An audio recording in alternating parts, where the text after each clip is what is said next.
What's up 360 fanatics, this is Ben from Life in 360. Today I'm going to show you how to create a really amazing inverted planet, and we're going to take you from beginning to end on shooting all the way through to editing and color grading it. With inverted planets, you're not actually getting a planet in the end. What you're getting is essentially a big vortex or a wormhole or whichever other stupid name you wish to give it. I've shot some of my very best stuff in inverted planet style, and it's a nice break from the usual tiny planet style and gives the whole 360 photography a new kind of context and a new stylistic choice for us to make. So without further ado, over to you, Ben. Okay, so I'm here in Melbourne and I think I've found the perfect spot to shoot an inverted planet. Inverted planets are always good when you have really nice juicy details above you.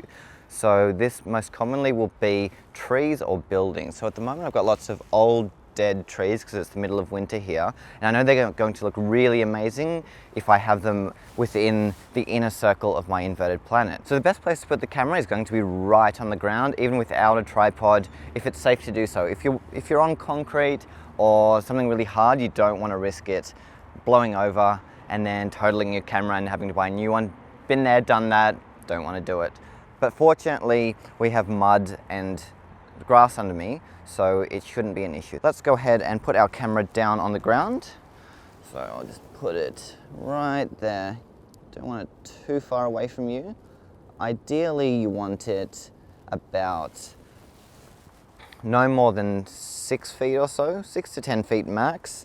I'm gonna stand, I'm about 2 to 3 feet from it where I am now. All right, so I've connected to the Theta S app and I've got my live view mode up here and it's looking really good. The trees are looking really sharp and crisp, and fortunately we have a really clear sky at the moment, so they're really going to stand out and not blend into the sky. I've got my remote here in my hand via the app, so all I need to do is press that button. So what we want to do is get the phone away from view.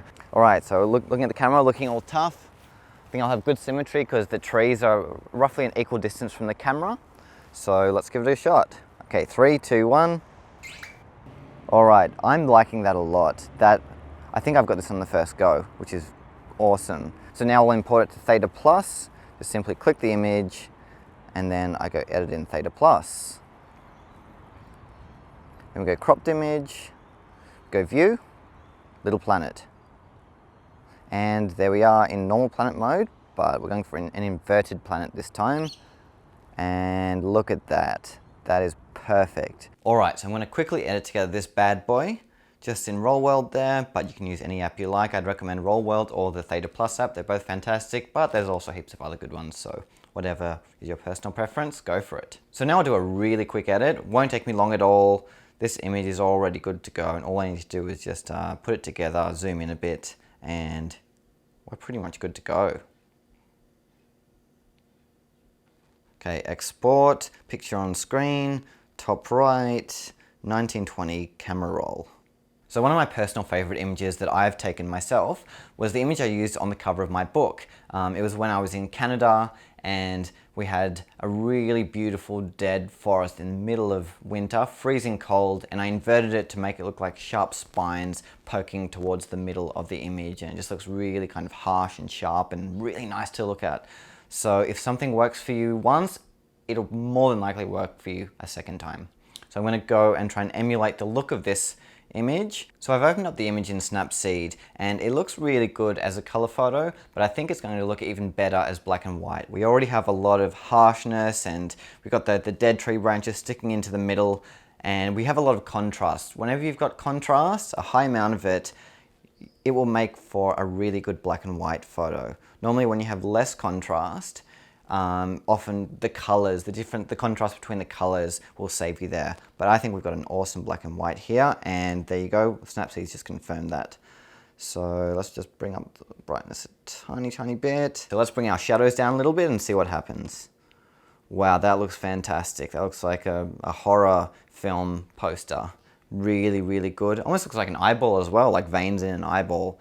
This is a really good image because we had that initial contrast there to begin with our clear day and our really harsh, sharp trees.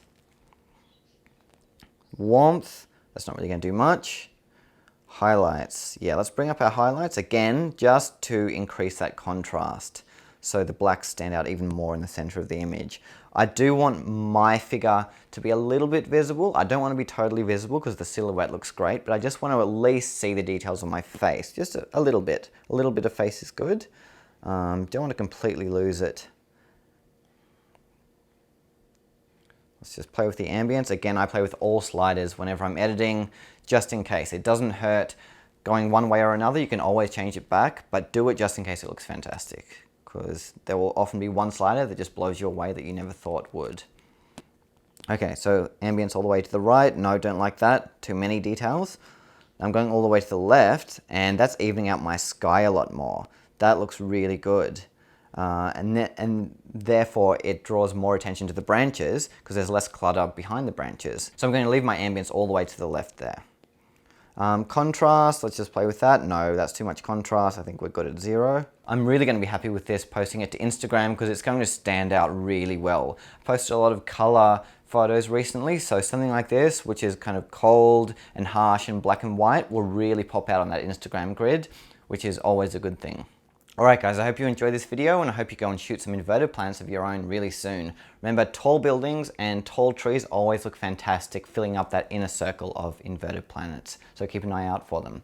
Feel free to subscribe to us. We'll have regular videos coming out from here on, at least 1 to 2 a week. Also feel free to check out my book. It's called Life in 360, A Beginner's Guide to Tiny Planet Photography. And Jack, it'll make you godlike. I personally guarantee that. I don't think I can make that guarantee, but it'll make you good. Until next time guys, keep shooting. If you ain't shooting, you ain't trying.